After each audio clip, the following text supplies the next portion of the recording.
você vai aprender sobre as aves e algumas características bem importantes que fazem com que esses animais consigam voar. Bom, as aves, elas pertencem a um reino que é o reino animal, assim como outros que a gente já tem alguns vídeos aí no canal, então dá uma olhadinha lá. Mas falando das aves, elas têm uma característica única e exclusiva delas, que é a presença de penas. Bom, essa presença de penas tem algumas funções. A principal delas, que geralmente a gente associa, é o próprio voo, né?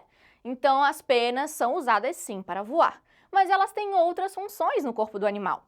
Uma delas é manter o seu corpo aquecido, então ele vai controlar essa temperatura. As aves são animais endotérmicos, então quer dizer que o próprio corpo dela tem a capacidade de fazer esse controle de temperatura. Ela não precisa ficar buscando locais quentes ou locais frios para fazer esse controle. O próprio corpo dela, né, o próprio sistema nervoso consegue controlar essa temperatura.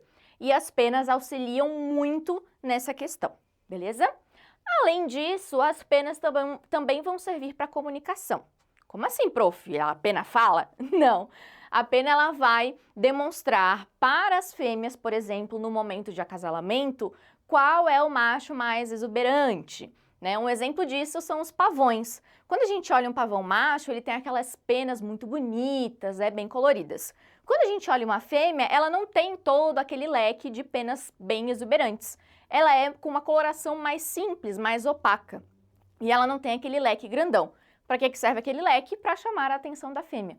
Então, essa comunicação através das penas, a coloração, a disposição das penas, tudo isso faz com que o animal também, né, consiga aí se comunicar com a sua fêmea, no caso do acasalamento.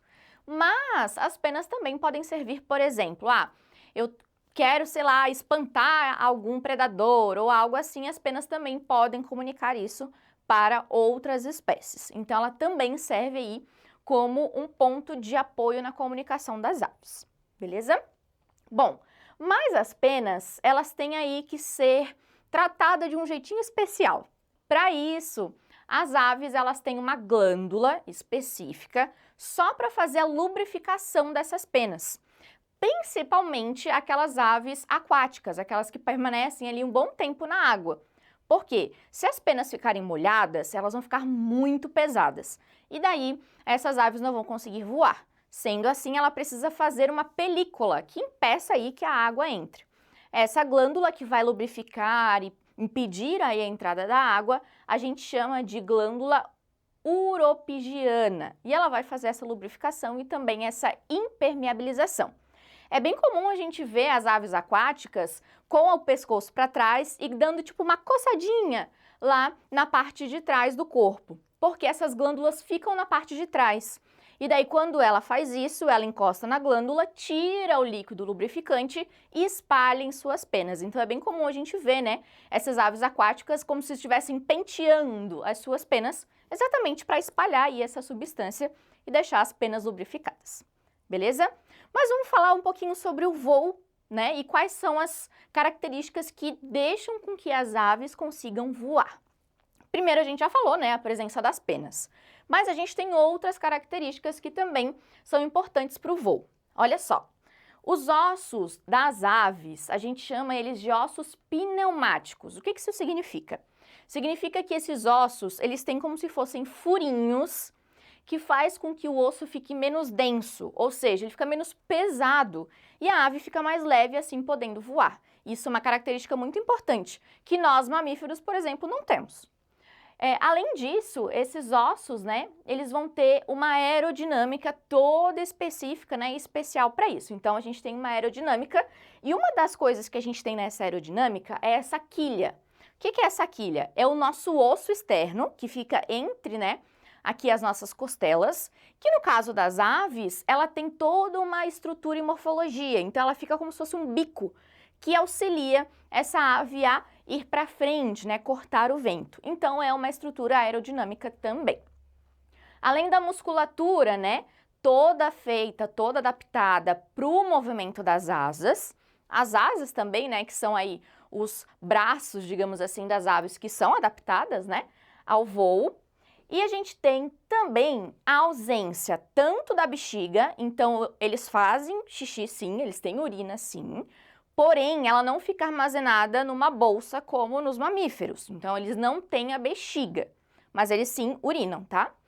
E eles também não têm dentes, então a estrutura da bexiga cheia faria muito peso, além dos dentes também serem pesados. Então a ausência da bexiga e a ausência dos dentes também faz com que a estrutura corporal das aves seja mais leve. E por fim, a gente tem os sacos aéreos. O que são os sacos aéreos?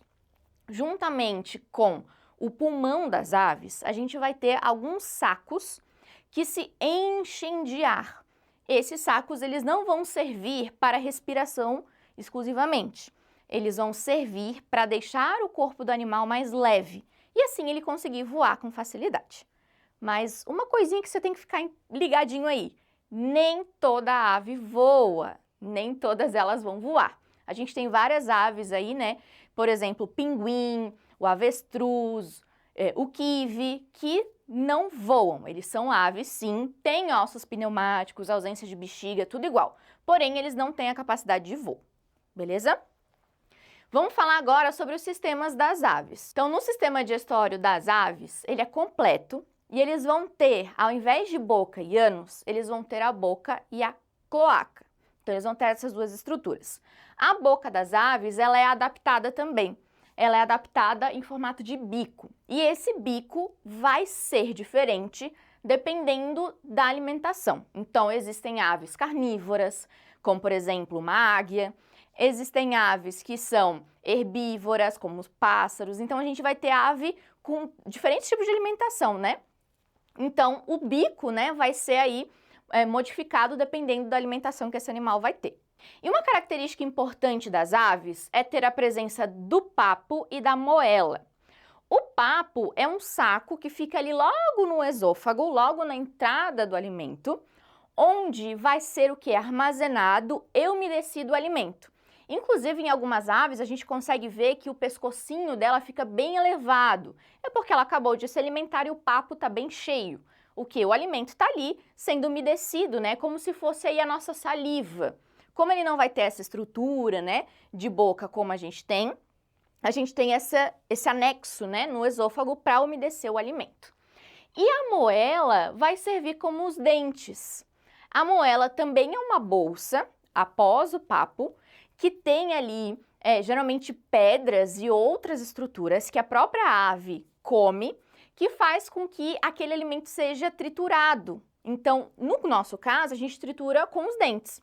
No caso das aves, como elas não têm dentes, elas precisam triturar esse alimento. Como que elas trituram? Com a moela. Então, é uma bolsa mesmo que tem ali dentro estruturas para fazer a maceração, né? A destruição do alimento. O sistema respiratório das aves é pulmonar e, como eu já falei para você, a gente vai ter os sacos aí juntos, né? Ali com os pulmões. Mas uma coisa importante das aves é isso aqui, ó, a siringe. A siringe é como se fosse a corda vocal das aves. Ela é uma estrutura única e exclusiva para o canto das aves, que é uma forma de comunicação também. Pode ser para o acasalamento, como também pode ser, né, para espantar aí algum predador ou mesmo para intimidar uma presa. Então, a siringe é muito importante para as aves. E geralmente, aquelas aves que cantam bastante são os machos, exatamente para poder atrair as fêmeas. O sistema circulatório das aves é duplo. O que significa ser duplo? A gente vai ter um lado do coraçãozinho mandando o sangue para o corpo inteiro e a gente vai ter o outro lado do coração mandando sangue para o pulmão, para fazer as trocas gasosas. Então, a gente tem aí essa dupla, né? Um lado faz uma coisa, outro lado faz outra. E ele é completo, o que quer dizer? Que a gente vai ter um lado do coração recebendo sangue com oxigênio e o outro lado do coração recebendo sangue com gás carbônico. Então, a gente vai ter aí essa estrutura completa, digamos assim, né? Então, ela não vai ter mistura dentro do coração entre os gases. Um lado vai receber oxigênio, o outro gás carbônico, beleza? E falando em coração, né? Esse coração é muito parecido com o nosso. Ele vai ter o quê? 4 cavidades. O coração das aves e dos mamíferos é muito parecido. apesar do tamanho, né, das aves ser muito reduzido. Porém, ele é muito parecido. A gente vai ter 4 cavidades, 2 átrios e 2 ventrículos. Átrios são as cavidades de cima, ventrículos as cavidades de baixo. E aí, pelo fato de eu ter essas cavidades e no meio uma divisão, eu não vou ter a troca ali do sangue, né, a mistura do sangue. O sistema excretor, então, é formado por rins e, de novo, eu não tenho a bexiga aqui. Então, eu vou ter essa urina sendo liberada direto na cloaca. Eu vou ter, então, o macho e a fêmea tendo a cloaca. Eles não vão ter um órgão reprodutor único e exclusivo, eles vão ter essa estrutura. E essa estrutura é responsável por fazer a troca dos gametas, masculino e feminino, ok? Aí, tendo a fecundação, as fêmeas colocam os ovos. Sendo assim, elas são ovíparas. Então, as aves, todas elas são ovíparas. E o desenvolvimento do filhotinho dentro do ovo é direto, ele já nasce prontinho e igual ao adulto. Ele vai ter uma diferenciação ali, geralmente, de penagem, né, de coloração de penas, porém, o animal em si nasce idêntico ao adulto, beleza? E além disso, né, como a prof falou, a gente tem aí muitas diferenças entre macho e fêmea.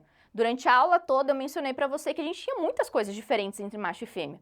Por quê? Eles vão ter um dimorfismo sexual, que é o quê? Eu tenho macho e fêmea e eles têm estruturas, né, geralmente corporais, bem distintas. Geralmente os machos chamam mais atenção e as fêmeas não chamam tanta atenção, mas isso também vai depender de cada espécie, beleza? Então as aves, elas têm muitas características diferentes, né, dos outros animais, características exclusivas e que permitem com que esses animais consigam voar, o que é uma característica muito, muito legal e muito diferente do restante dos animais, tá certo? Se você quiser saber mais ainda sobre as aves, dá uma olhadinha no blog e também veja aí as outras aulas sobre os animais do reino animal, tá certo? Um grande beijo e a gente se encontra na próxima aula. Tchau!